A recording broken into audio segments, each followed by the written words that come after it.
नमस्कार, आप देख रहे हैं शेयर बाजार लाइव। मैं हूं दीपाली राणा और मैं हूं मीर भट्ट। तो आज एक नई सुबह की शुरुआत, लेकिन जैसे दीपाली कह रही थी कुछ हद तक हो सकता है कि जो संकेत हैं वो मिले जुले रहें या फिर बाजारों की जो शुरुआत है वो हल्की सी कमजोरी के साथ हो। लेकिन इन सब के बीच आपको फ़ायदा कहाँ हो सकता है ये हम आपको बताएंगे। और सबसे पहले देख लेते हैं कि आज बाजार में हो क्या सकता है, क्योंकि कुछ हद तक कल के अगर आप मेजर जो इंडिकेटर्स हैं उसे देखें बाजार में तो सबसे बड़ी चीज़ तो ये है कि देखिए जो क्यूज़ हैं आज के वो भले ही मिक्स्ड हों, लेकिन कल इंडियन मार्केट ने जिस तरह की क्लोजिंग दी थी, अब थोड़ा सा मार्केट में डाइवर्जन आ गया है। DIIs की तरफ से बाइंग हुई है, लेकिन उसका क्वांटम जो है बाइंग का वो FIs की तरफ से जो बिकवाली हुई उससे आधे से भी कम है। ये बेसिक है आपके लिए ट्रिगर। दूसरा और जो बड़ा डाइवर्जेंस था मार्केट में वो ये था कि आपका जो फ्रंट लाइन इंडेक्स था वो भले ही हायर टॉप और हायर बॉटम के साथ क्लोज हुआ हो, लेकिन ब्रॉडर मार्केट में ये नहीं था। तो आपको पॉकेट्स पर नज़र रखनी पड़ेगी, चाहे वो मॉनसून हो, ऑटो स्टॉक्स हो या फिर फार्मा स्टॉक्स हो। यहाँ पर आपको नज़र रखनी चाहिए। फार्मा में याद रखिएगा कल जिस तरह की बिकवाली देखने को मिली थी, आज काफ़ी क्रिटिकल हो जाएगा फार्मा का मूव। बैंकिंग स्टॉक्स पर दबाव रह सकता है। कल भी जो निफ्टी बैंक है उसने अंडर परफॉर्म किया था फ्रंट लाइन इंडेक्स को, तो ये डेफिनेटली अपने आप में एक प्रेशर क्रिएट कर सकता है मार्केट पर अगर यहाँ पर सेंटिमेंट ख़राब होता है तो। और साथ ही निफ्टी पर ऐसे में अब देख लेते हैं कि दायरा बनता क्या है। आज देखिए जो 9540 है ये एक अहम लेवल साबित होगा। 9540 से लेकर 9645 के बीच निफ्टी का दायरा रह सकता है, लेकिन ये रेंज काफ़ी बड़ी है। देखिए कल भी 9 पॉइंट ऊपर जाकर निफ्टी बंद हुआ था, लेकिन अहम चीज़ ये है जो मैंने पहले कहा कि फ्रंटलाइन इंडाइसिस जो हैं वो अभी भी पिछले 3 दिन से लगातार higher top higher bottom formation में बंद हो रहे हैं, लेकिन जो बाकी मार्केट है वो डाइवर्जेंस दिखा रहा है। तो आपका निफ्टी बैंक जो है उसे अगर आप देखिए 22,950 से 23,350 के बीच में रह सकता है। जो 23,350 का लेवल है बेस्ट के सिनेरियो में भी, उसे अगर आप कंपैरेटिवली देखें दीपाली, तो जो निफ्टी का बेस्ट के सिनेरियो है उससे थोड़ा डेफिनेटली डाइवर्जेंस यहाँ पर देखने को मिल सकता है। लेकिन बड़ी चीज़ ये है कि ये जो 9540 का लेवल हमने बताया, देखिए जैसे जैसे निफ्टी 9500 के नज़दीक जाने की कोशिश करेगा ना, वहाँ पर हो सकता है कि बाइंग इमर्ज हो। और ये कुछ हद तक मार्केट के लिए ज़रूरी भी है कि वहाँ पर बाइंग इमर्ज हो। अगर वो नहीं होता है then you are looking at levels below 9450। In fact कल हम ये बात कर भी रहे थे, जिस तरह का इंडेक्स मूवमेंट रहा था, मिड कैप और स्मॉल कैप में मुनाफा वसूली हावी हो रही थी और हम यही डिस्कशन कर रहे थे कि इंडेक्स मैनेज हो रहा है। आप देखिए 9600 का लेवल कल मेंटेन रहा, उसके ऊपर इंडेक्स ने क्लोजिंग दी। मिड कैप स्मॉल कैप में तेज मुनाफा वसूली थी, लेकिन जो दिग्गज स्टॉक्स हैं जो हमने मूव देखा था कि इंडेक्स में अगर 25 शेयर्स बढ़कर ट्रेड कर रहे थे तो 25 शेयर्स दबाव में थे। वहीं स्मॉल कैप और मिड कैप में देखा था तो ब्रेथ काफी नेगेटिव थी। तो कॉशियस रहे मिड कैप स्मॉल कैप्स पर, जिस तरह का मूव हमने स्पेशली पिछले 2 दिनों में देखा है। लेकिन आज की ओपनिंग से पहले जो क्यूज है इंटरनेशनल मार्केट से बहुत ज्यादा एनकरेजिंग नहीं है। कल यूएस मार्केट क्लोज रहे थे, आज भी चाइना और हांगकांग के मार्केट बंद हैं। यूरोपियन मार्केट्स की कल मिक्स क्लोजिंग हुई थी और सभी अगर एशियन मार्केट्स को देखें, चाइना और हांगकांग के अलावा जो कि ओपन है वो दबाव के साथ ही ट्रेड कर रहे हैं। 1/4 से करीब आधा % तक की वीकनेस आज के सेशन में देखी जा रही है। एजेक्स निफ्टी अब इंट्राडे लोस पर है। जब खुला था तब 20 अंक नीचे खुला था, अब 33 पॉइंट्स नीचे 9584 के लेवल्स पर ट्रेड कर रहा है। तो जो भी इंडिकेशंस मिल रहे हैं इंटरनेशनल मार्केट से वो बहुत ज्यादा एनकरेजिंग नहीं है। एजेक्स निफ्टी 1/4% नीचे ट्रेड कर रहा है, 9600 के नीचे है ये। एशियन मार्केट्स की जो ओपनिंग है वो मिक्स्ड हुई है। इनफैक्ट ज्यादातर मार्केट जैसा भी कहा भी 1/4% से लेकर आधा % तक नीचे ट्रेड कर रहे हैं। चाइना हांगकांग के मार्केट आज क्लोज हैं। और जो कुछ इंपॉर्टेंट डाटा की अगर बात करें तो जापान में होलसेल स्पेंडिंग जो है वो करीब 1.5% घटी है। अनुमान था कि 0.7% के आसपास रहेगा। वहीं जापान में जो अप्रैल रिटेल बिक्री है वो 3.25% बढ़ी है, अनुमान से बेहतर ये फिगर रहा है। यूएस मार्केट कल क्लोज थे और जो यूरोपियन मार्केट्स हैं वो मिले जुले बंद हुए थे। तो ये तो ओवरऑल इंटरनेशनल मार्केट्स के क्यूज हुए। लेकिन बाजार कैसा भी रहे, इंडेक्स किसी भी रेंज में रहे, हर रोज हम आपको बताते हैं कुछ स्टॉक्स जिन पर आप फोकस कर सकते हैं, जहां पर तेजी तय होती है। आज के शेयर्स आप देख लीजिए। जो पहला स्टॉक रहेगा वो रहेगा L&T। नंबर्स बेहद strong, management commentary strong, stock perform कर सकता है। ब्रोकर हाउसेस ने 2300-2400 तक के टारगेट्स दिए हैं पोस्ट अर्निंग। तो L&T आज तेजी तय है। L&T में दूसरा स्टॉक रहेगा पावर ग्रिड का। ये नंबर्स से पहले ही इसने चलना शुरू कर दिया था, कल बाजार बंद होने से पहले नंबर्स काफी अच्छे आए हैं। अगेन हाउसेस ने अपग्रेड किया है पोस्ट अर्निंग। ये स्टॉक आज मजबूत हो सकता है। 215-216 के लेवल्स की बात तो कल भी की जा रही थी स्टॉक में, तो इस पर आप ध्यान दे सकते हैं। Gayatri project mid cap space की कंपनी, नंबर्स अच्छे आए हैं, यहाँ तेजी दिख सकती है। कंस्ट्रक्शन इंफ्रा वैसी मोमेंटम में है, तो गायत्री प्रोजेक्ट एक स्टॉक जहां पर तेजी आज के सेशन में आ सकती है। और इसके अलावा लाइका लैब, ये छोटी फार्मा कंपनी है लेकिन ये परफॉर्म कर सकती है। खबर पॉजिटिव है, यूएस में लाइसेंसिंग करार किया है कंपनी ने, तो यहाँ पर मोमेंटम आज के सेशन में स्ट्रॉन्ग रह सकता है। और पीएफसी ये रह सकता है आज कमजोर, क्योंकि नंबर्स खराब आए हैं, कंपनी घाटे में आई है, तो आज पीएफसी कमजोर रह सकता है। 8 रुपए गिरकर ये कल भी बंद हुआ था। तो 5 स्टॉक्स हमने आपको बताए हैं, 4 तेजी वाले और 1 कमजोरी वाले, और इंडेक्स को छोड़ स्टॉक्स पर यार ज्यादा ध्यान देंगे तो फायदा पहुंचेगा। कुछ मेहमान भी हमारे साथ जुड़ेंगे, उनसे हम बातचीत करेंगे, लेकिन अगेन आज के सेशन में अर्निंग्स वाले स्टॉक लाइमलाइट में रहेंगे। BHEL, L&T, साथ आज M&M, हिंडाल्को के नंबर्स भी आने हैं, तो उन पर भी फोकस रहेगा मिहिर। जी हाँ बिल्कुल, तो इस पर तो फोकस रहेगा ही, और साथ ही नंबर्स हमें देखने पड़ेंगे। जैसे L&T जो है उसके नतीजे उम्मीद से बेहतर हैं, तो उस पर आप नज़र रख सकते हैं। BHEL, कोल इंडिया जो है उसने ऑब्वियसली कुछ हद तक निराश किया है। खैर, हमारे साथ अब TS हरिहर जुड़े हैं, उनसे बात करते हैं, और अभिजीत पॉल भी हमारे साथ मौजूद हैं। Morning to both of you. Hari, शुक्रिया है इस बातचीत में शामिल होने के लिए। फर्स्ट ऑफ ऑल, कल मार्केट बंद होने के बाद जो खबर आई, मैं उस पर आपका व्यू चाहूँगा। हालांकि कल शाम को भी हमने कई लोगों से इस पर बात की थी। पी नोट्स, सेबी ने और टाइटन किया है स्क्रू यहाँ पर, एंड हालांकि क्वांटम वाइज अगर हम देखें तो जिस कैटेगरी में टाइटनिंग हुई है, ओवरसीज डेरिवेटिव्स इंस्ट्रूमेंट, वो टाइटनिंग है करीब 40,000 करोड़ 45,000 करोड़ के आसपास की। So in terms of volume, not that it will make great difference to anybody's life, लेकिन ये एक स्ट्रॉन्ग मैसेज है मार्केट पार्टिसिपेंट्स के लिए। आपका व्यू क्या है इस स्टेप पर?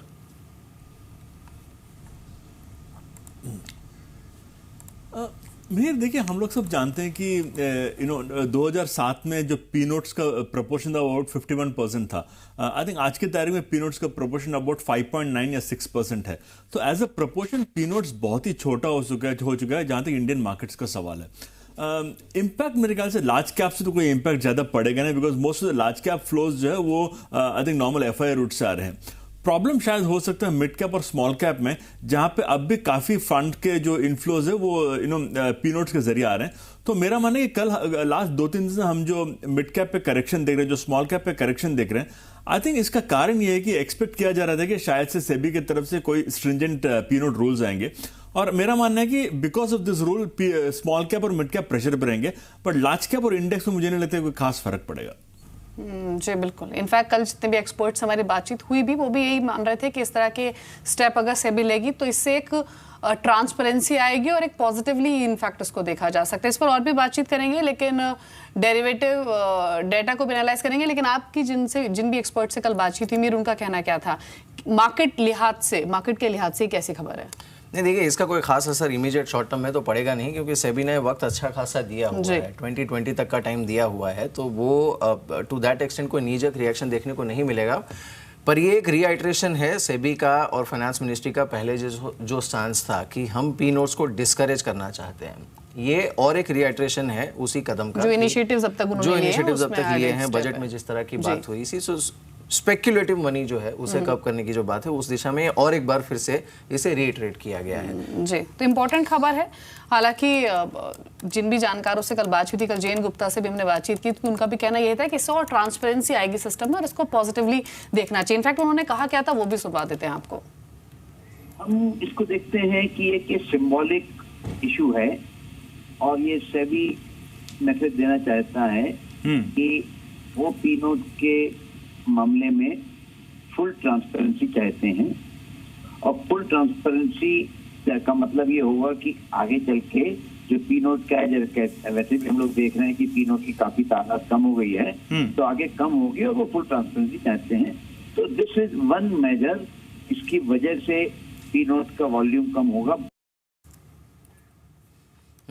बिल्कुल। खैर, चलिए, अभिजीत पॉल भी हमारे साथ जुड़ा। अभिजीत, पहले तो चलिए निफ्टी पर एक बार आपकी राय दे दीजिए। कल जिस तरह के संकेत हमने देखे, देखिए कल मार्केट में डाइवर्जेंस हुआ है, तो जो फ्रंटलाइन इंडेक्स था यानी कि निफ्टी, उसने हायर टॉप बनाया, हायर बॉटम भी बनाया, कल लगातार पिछले 3 दिन से देखने को मिल रहा है। लेकिन जो ब्रॉडर मार्केट है उसमें या फिर निफ्टी बैंक में हमने डाइवर्जेंस क्रिएट होते देखा है। वॉलेटिलिटी हालांकि बढ़ी है, पर वो अभी भी I won't say it's at alarming levels. आपका व्यू क्या है? Good morning Mihir. Yes, alarming level पे तो डेफिनेटली नहीं है, बट येस जो डाइवर्जेंस का बात आप कर रहे हो, it's is very evident on the charts as well. Bank Nifty का जो वीकनेस कल देखने को मिला था, आई सेंस वो थोड़ा नीचे की तरफ और एक्सटेंड होगा एंड 23,000 का लेवल टेस्ट होने का chances are high and this is from a very short term point of view. 23,000 for the bank nifty is a fairly strong short term support. Nifty on the other hand is holding fairly well, and my sense is whether this is a short term top or not is too early to say. But as the case has been, last 1.5-2 महीने से ऐसा ही है that specific stocks have given far more returns compared to the index per se. So I think that kind of feel that the focus will be on stocks is here to stay. जी, लेकिन अब derivative data को भी समझ लेते हैं. रजत हमारे साथ मौजूद है न्यूज रूम से. रजत, कल हमने देखा कि इंडेक्स एक रेंज में ही ट्रेड हुआ और 9600 के ऊपर कल क्लोजिंग दे दी, लेकिन इंडिकेशंस क्या मिल रही हैं डेरिवेटिव मार्केट से, क्योंकि जहां तक 9700 या फिर 9800 की कॉल्स है वो कल काफी एक्टिव थी. बिल्कुल, कॉल तो इनफैक्ट 10,000 तक की भी एक्टिव है, लेकिन बाजार इतनी स्ट्रॉन्ग तरीके से चढ़ेगा नहीं. अब बाजार में जिस तरीके का ऑलरेडी रनअप हो चुका है, अब हो सकता है कि कुछ कंसोलिडेशन का फेज आता हुआ नजर आए, क्योंकि ऑप्शंस आंकड़े बता रहे हैं कि 9700 बहुत इंपॉर्टेंट रेजिस्टेंस जोन है. इसको पार करना इस समय मार्केट के लिए इमीडिएट टर्म्स में तो बहुत मुश्किल है. जब तक कोई बहुत बड़ा ट्रिगर, चाहे वो मॉनसून से रिलेटेड हो या फिर इंटरनेशनल फ्रंट में मिल जाए, तभी कुछ बड़ी बात बन सकती है. लेकिन थोड़ी प्रॉफिट बुकिंग जरूर हो सकती है मार्केट पे, क्योंकि 9700 की कॉल बहुत एक्टिव है और बहुत ज़्यादा ओपन इंटरेस्ट वहाँ पर खड़ा है सीरीज के हिसाब से. एक रेंज समझ लें मार्केट की आज के लिए 9540 जो इंपॉर्टेंट सपोर्ट जोन है और ऊपर 9645 जो इंपॉर्टेंट रेजिस्टेंस जोन है, जिसको कल भी बाजार ने क्रॉस नहीं किया था. बाजार अगर आज ड्रिफ्ट भी हुआ तो 9540 जाने की प्रोबेबिलिटी है, इससे नीचे नहीं जाएगा. देखिए, कल एफआईएस फिर से फिगर नेगेटिव है और लगातार 2 ट्रेडिंग सेशन में एफआईएस की कैश मार्केट में फिगर नेगेटिव है. कल के सत्र में 710 करोड़ की बिकवाली एफआईएस कैश मार्केट पे करते हुए नजर आए थे. डीआईएस मात्र 290 करोड़ की खरीदारी करते हुए नजर आए. अब ऑप्शंस और फ्यूचर्स के आंकड़े आपको मैं बता दूं. इंडेक्स फ्यूचर्स पे 1208 करोड़ की खरीदारी है और इंडेक्स ऑप्शन में 1032 करोड़ की खरीदारी है. ये जो 1032 करोड़ की खरीदारी है, ये बहुत क्रूशल है मार्केट्स के लिए, क्योंकि लगातार पिछले कुछ दिनों से कॉल्स के प्रीमियम्स हेवीली बढ़ते हुए नजर आए हैं. चाहे कल आप 9600 की कॉल ले लें या फिर 9700 की कॉल, उनका प्रीमियम सिग्निफिकेंट तरीके से बढ़ा था और ओपन इंटरेस्ट भी बढ़ा था.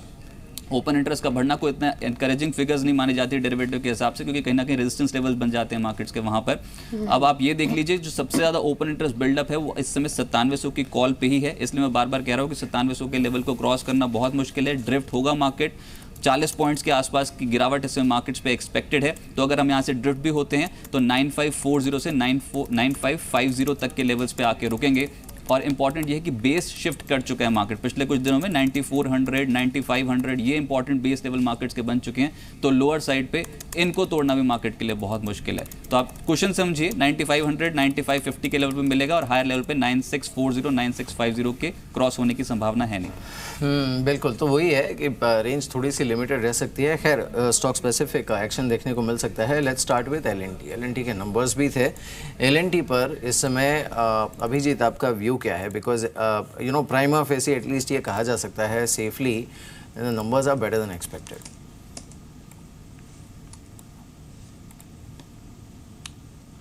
Well, Mihir, L&T is back to the levels where it was back in 2015 March and July 2015. ये बहुत crucial level है, right there on the monthly charts, that is the long-term charts. I see that the stock is back to very important levels. The way it has reached there, जो momentum और trend के साथ जैसे इस level पे reach किया है, it sends that probably it will buy more time. But the long-term charts have improved so much that it's definitely buy on a dip.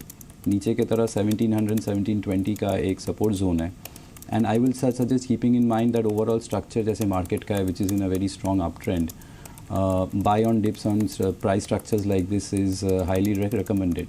So 1700, 1720 from a very short-term point of view. कल का जो pattern था was completely flat, which suggests the fact that एक short-term dip अगर market में आता है, then if this stocks corrects, it will be a good opportunity.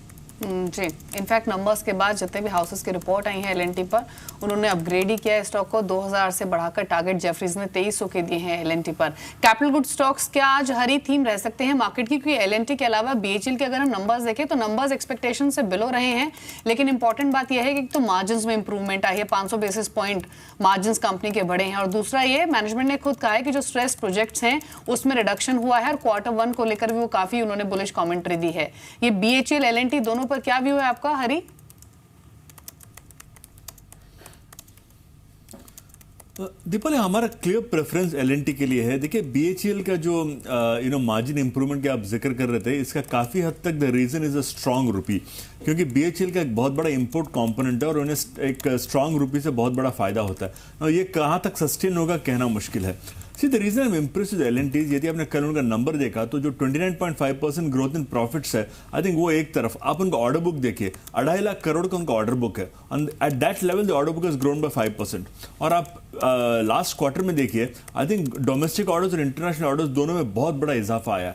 तो आई थिंक जब ऑर्डर बुक पिकअप होता है तो एलएनटी जैसे company is hinting at a larger capital cycle revival. तो मेरा मानना है कि given the choice between two, मेरा पहला प्रेफरेंस एलएनटी के लिए रहेगा, not so much for BHEL. जी, तो एलएनटी बीएचईएल पर व्यू था, लेकिन फार्मा पर आज भी कॉशियस रहने की जरूरत है। कल सन फार्मा का ऑलरेडी हमने 12% का फॉल देखा था। आज औरबिंदो फार्मा के नंबर्स आए हैं और औरबिंदो फार्मा के नंबर्स भी बहुत एनकरेजिंग नहीं हैं। अगर आप देखेंगे प्रॉफिटेबिलिटी तो वो डिक्रीज हुई है। एबिटा मार्जिन्स भी जो है वो 23% से गिरकर 20% के आसपास रहे हैं। अभिजीत, सन फार्मा पर तो आपका व्यू चाहिए ही कि ये कितना और स्लाइड कर सकता है। कल जैसे तैसे 500 के ऊपर तो ये क्लोज हो गया। और औरबिंदो फार्मा, यहाँ भी ट्रेंड कल नेगेटिव था और नंबर्स आज कमजोर भी हैं। दीपाली, मॉर्निंग। औरबिंदो फार्मा का जो ट्रेंड है, like all the pharmaceutical companies are down across all time frames. Well, Aurobindo is back to levels जो हम लोग ने लास्ट फेब 2015 में देखा था, एंड वहाँ पे क्लोज टू दैट 460-470 जोन एक सपोर्ट बना था। We are back to that zone, but जब हम लोग मोमेंटम इंडिकेटर्स या अदर इंडिकेटर्स की तरफ देखते हैं, we don't see that any kind of possibility of significant move up. We can get a dead cat bounce और a short term bounce for sure, but intermediate long term trends इतने weak है that it doesn't make sense over here to buy for a long term point of view. Probably slightly lower levels is there for Oro, and I think the same goes with Sun Pharma as well. The only thing is Sun Pharma ने एक psychological level of 500 के नीचे कल test किया. It's holding above that 500 mark. Volumes exceptionally high. अगर panic rate हुआ है, then from a long term point of view, I think Sun Pharma can be a value buy, but expect lower levels from this stock as well. Ji.